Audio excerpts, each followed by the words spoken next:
chrání. Snad každý květ se před ní sklání, přináší čistotu do temných dnů a mnohým jistotu splnění snů. Nevinná, jemná, přitom tak silná, energie z ní září vesmírná. By mocí svou ta lilie bílá mnohé zlo v dobro zas obrátila. Čistota, jež z hůry dolů září, v lilích něžných je obsažena.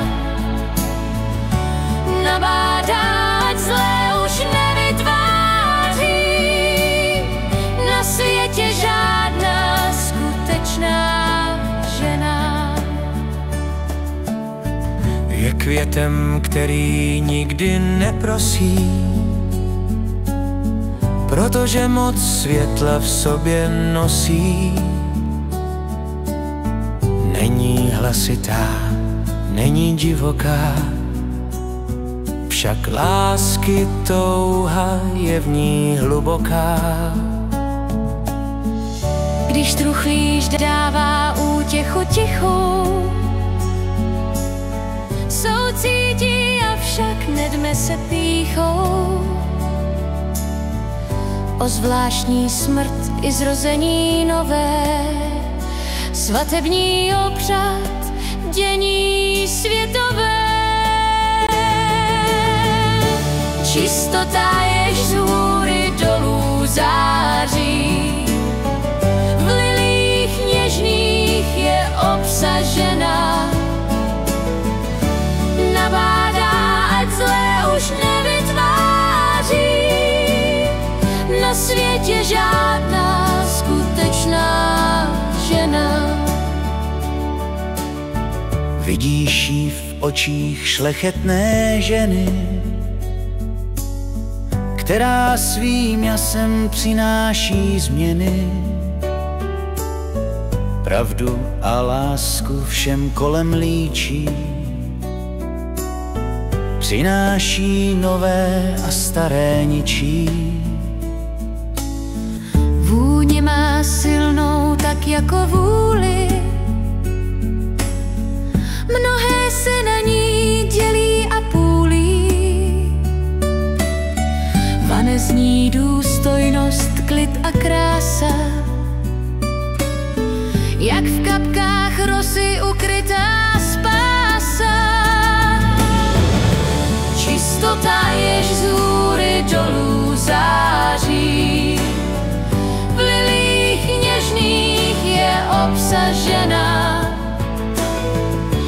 Nabádá, ať zlé už nevytváří na světě žádná skutečná žena. Lilie květ tě vtáhne svou silou, ať držíš barevnou anebo bílou. Není to růže, co pálí vášní, přesto jak růže je svou touhou zvláštní. Léčí, když pláče srdce či duše, uklidní prostě a jednoduše. Když něco končí, i člověk stichne, z lilie na všechny vznešenost dýchne.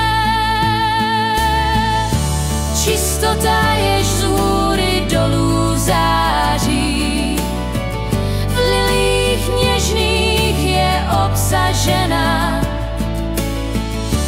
Nabádá, ať zlé už nevytváří na světě žádná skutečná žena.